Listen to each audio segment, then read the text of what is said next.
In the news, President Tinubu directs state government to commence payment of 35,000 naira wage award to workers. Kogi Commissioner for Finance, Budget and Economic Planning commends BAVON Communications Limited over commitment to accurate reportage. Donald Trump pledged to free people jailed for taking part in the US Capitol attack if re-elected. And in sports, world tennis stars beaten at Indian Wells. This is the MLC TV Global News, reaching you live from the city of Lokoja, the confluent state of Nigeria. I am Joshua Adenoy. Thanks for joining us. Nigeria's President Bola Ahmed Tinubu has submitted the 2024 budget for the Federal Capital Territory Administration to the House of Representatives for consideration and passage. The president's letter seeking the passage of the budget, which was read on the floor of the House during the plenary session, was however silent on the estimates.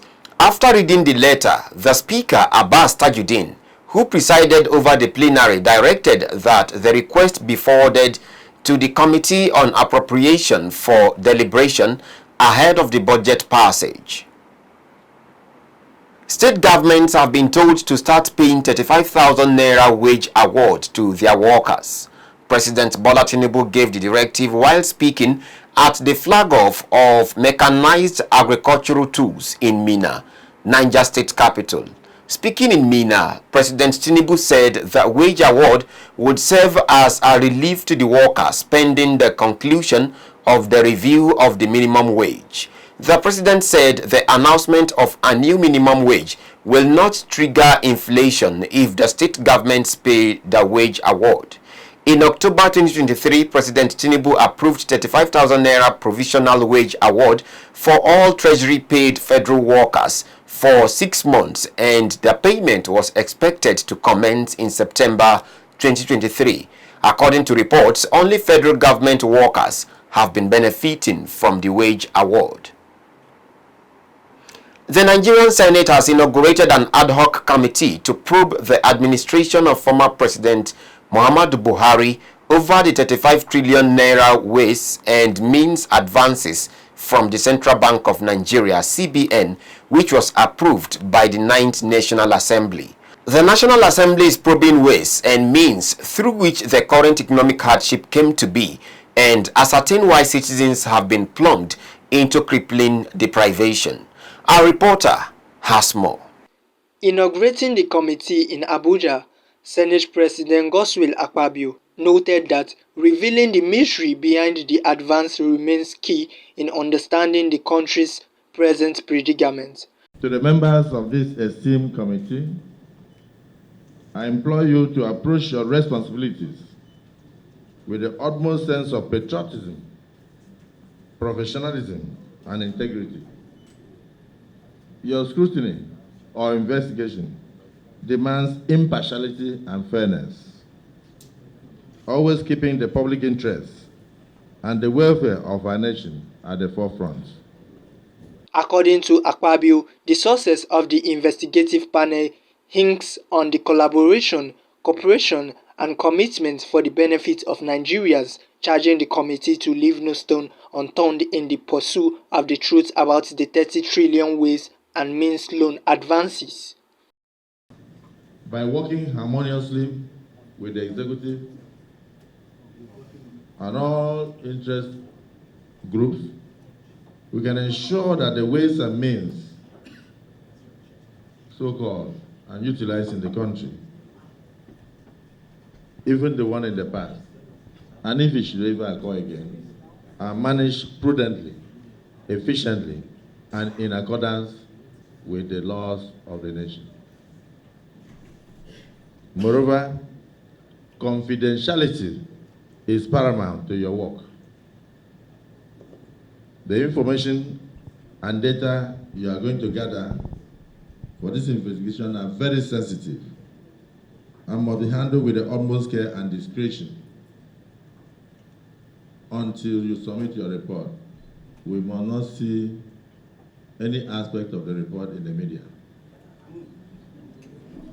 Adhering to strict protocols will ensure the security and integrity of the information you uncover.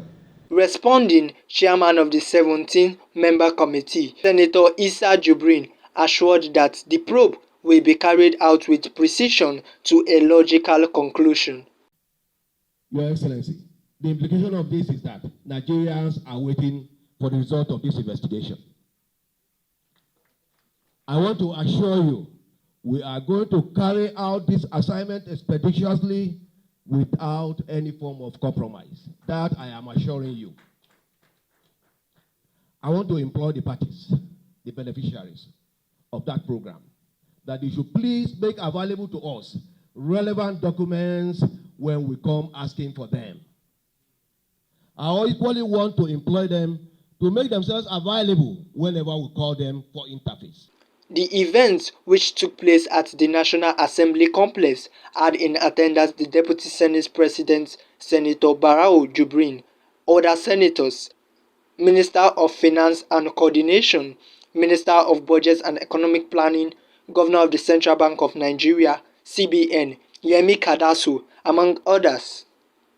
The ad hoc committee has 6 weeks to investigate the 30 trillion naira ways and means advances and 10 trillion expended on the ad hoc borrowers program, among other intervention programs. I am Richard Toluyemi reporting for MLC TV. The Kogi State Commissioner for Finance, Budget and Economic Planning, Mukadam Asiru Idris Asiwaju, has commended BAVON Communications Limited, owners of Malachite MLC TV and Sharon Radio, for their continued efforts in prompt and accurate reporting of events. The commissioner gave the commendation when the Chief Executive Officer of the communication outfit, Avoy Nwogu, led a delegation from the management team on a visit to the commissioner's office at the Kogi State Secretariat in Lokoja, the state capital. The permanent secretary of the ministry, Yakubu Suleiman Aliu, along with other directors who welcomed the team on behalf of the commissioner, lauded the CEO for the initiative in establishing the television station. Our reporter Richard Toluyemi has the detail. The commissioner in his address took time to explain what the ministry stands for and appreciate the leadership of the state at creating an enabling and secured environment for all to strive. The commissioner's representative said he will convey the message of the media outfit to the commissioner with a view to partner with the station to project the activities of the ministry and the present administration. I want to sincerely say that I appreciate your activities so far, because on 1 or 2 occasions I do go online to see how to the news, and all the news you have been carrying and listening and watching. I want to encourage you that when you are starting, it's always rough, but to get to a stage that it becomes easy. It's only when you tell the story that you understand that yes, we have done it. I want to assure you that whichever way ministry can partner with your station to see that we are not only projecting the image and activities of the ministry, we also want to see how we can only carry some of the government activities that the ministry is handling. Earlier, the Chief Executive Officer of BAVON Communication Limited, owners of Malachite TV and Sharon Radio, Avoy Nwogu, said the station wants to have its first-hand information about the activities of the ministry and portray same to the world. Especially what is happening in the ministry. We don't want to just pick it from the online there, because the news that you pick online already been filtered, but if you are getting it direct from the source, you'll be able to defend what we pick. Working together will not be a mistake, and we believe that we will even do much more than what ordinary traditional media will do, and you appreciate what we do and want you to partner with us. Avoy, who is the immediate past senior special assistant on electronic media to the former governor of Kogi State, Yaya Adozebelo, noted that the partnership was important for the growth to be achieved, hence the need for the visit. Directors of the ministry who were present at the meeting took turns to ask questions about the station and also prayed to God for its growth. I am Richard Toluyemi reporting for MLC TV. Despite the current economic hardship facing the country, Nigerians have been advised to continually pray for God's wisdom for leaders in authority to enable them carry out plans and policies that will impact the lives of all citizens positively. The General Overseer of the Zion Hills Church of All Nations in Ajakuta local government area of Kogi State, Bishop Kolawole Adebisi, who gave the advice in an interview, said speaking ills of leaders will not solve the current challenges of economic hardship, suggesting that constructive criticism will be better off. We are all government. Government cannot do everything. Government is trying what they could do to restore our economy. We can't shift the blame on our government. All that we need to do now is to stand up for one another. It is time for us to stand up in truth, in faithfulness, with the little you have. Let it start from you before we are talking about government. Stop blaming government. Go out there and help. Everyone, we need help of one another right now. Government cannot solve the problem of every individual. That is why we must be there for one another. If you keep on criticizing government, believe honestly, it will get worse. The clergyman also enjoined the people to share with others whatever God has blessed them with at a period like this, stressing that showing care to others will go a long way at putting smiles on the faces of the people and as well solve their challenges. You must go out of your way to sacrifice your time, to sacrifice your resources, to sacrifice whatever that God has given you, so that other too will not feel the heat that is going on right now, will not feel the hardship and the difficulty that is going on right now in our nation. It's time to show love. Giving is a key to open every resources from God, every financial door from God. The key is giving, the key is sacrifice. During the service, the pastor led the congregation to pray for Nigeria, Kogi State, and also pray for God's fear in the hearts of men to enable them do the right thing at all times. Niger State Governor Mohammed Bago has explained why he renamed the Abubakar Imam International Airport after President Bola Tinubu. The governor's chief press secretary, Bologi Ibrahim, who disclosed this on national television, said the renaming was prompted by the desire to ensure a square peg is placed in a square hole, noting that naming the state polytechnic Zungeru after the late literary icon Abubakar Imam was more appropriate. He explained that naming an academic institution after Abubakar was the best in view of the significant contributions of the famous Hausa author to not only the state but the country at large, particularly northern Nigeria. Speaking on the renaming of the airport after Nigeria's president, less than a year after it was named the Abubakar Imam Kagara International Airport, Bago said it was to appreciate President Tinubu for granting approval to the state to establish the first special airport, agro-processing free zone in Nigeria, and his immense contributions to nation building. He added that the renaming of the airport was done after consultations with relevant stakeholders, including the State Executive Council members, and after getting the approval of the president. We go on a short break. We'll be right back. Announcement. Are you an O-level graduate? Are you a fresh graduate of any of the tertiary institutions but want to carve a niche for yourself in the broadcast industry? If that is the case, do not worry, because BAVON Communication Limited, in collaboration with Kogi Production, is training youth in all segments of media operations. For this quarter, BCL has scheduled 15th to 30th March to train on cinematography and ENG editing. Venue, Greener Pasture opposite Kafas Hall, bus stop by Patash Pharmacy, Lokongoma, Lokoja, Kogi State. Training time 9 a.m. to 12 noon, cinematography 12 p.m. to 5 p.m. ENG editing. The cost implication is 30,000 naira per course. Please note, early bird will get a 5% discount. At BAVON Communication Limited, professionalism is our watchword. For more information, please call any of our numbers displayed on your screen. Don't miss it. Welcome back.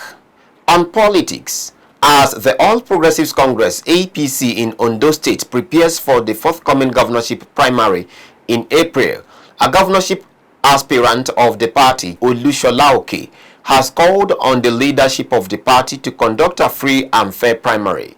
Oke, during his visit to the state secretariat of the party in Akure, the state capital, expressed confidence that he will emerge the candidate of the party after the primary. He said he was there to notify the party of his intention to contest for the governorship seat of Ondo State on the platform of the APC.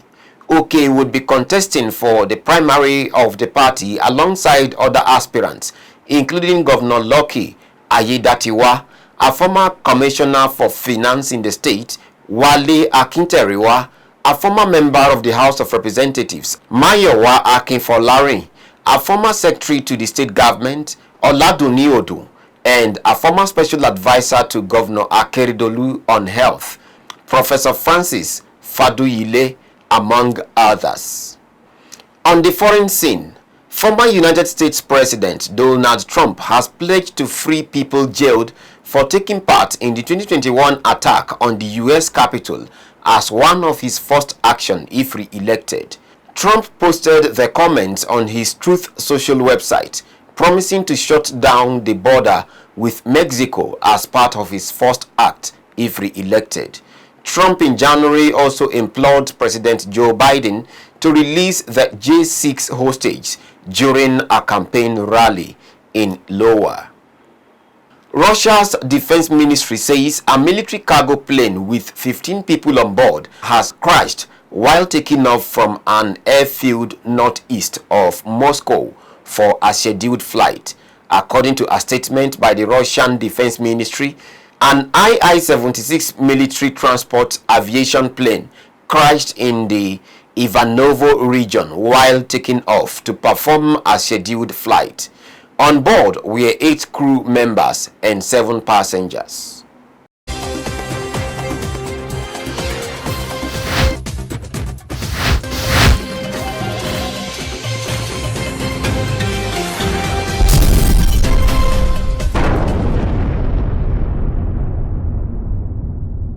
On sports, world number 1 tennis player Novak Djokovic was beaten by 20-year-old Luca Nardi in round 3 at Indian Wells. Italian Nardi, ranked 123 in the world, had originally been knocked out in qualifying but rigged the main draw after another player's withdrawal. He hit 34 winners in a 6-4, 3-6, 6-3 win over the 24-time Grand Slam champion. Similarly, Britain's Imma Raducanu was also beaten in straight set by Belarusian world number 2 Aryna Sabalenka in the 3rd round at the Indian Wells. With that, we've come to the end of our package for today. Do support us by subscribing to our YouTube channel, Malachite TV. Like and follow our Facebook pages, MLC TV, MLC TV 2, MLC TV Yoruba, and Ebiravabe MLC TV.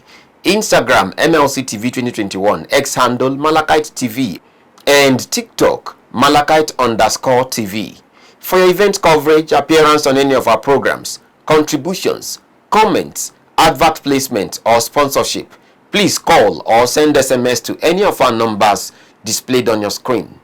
Join Malachite TV online on weekends to watch our various programs. Saturday 7 p.m. Political Arena, Sunday 6 p.m. Women's World, and Monday 9 a.m. The Opinion. It's Malachite TV, reaching everywhere, informing everyone. Please continue to be a brother's keeper to build a happier and better society together. I am Joshua Adenoy. Thanks for watching.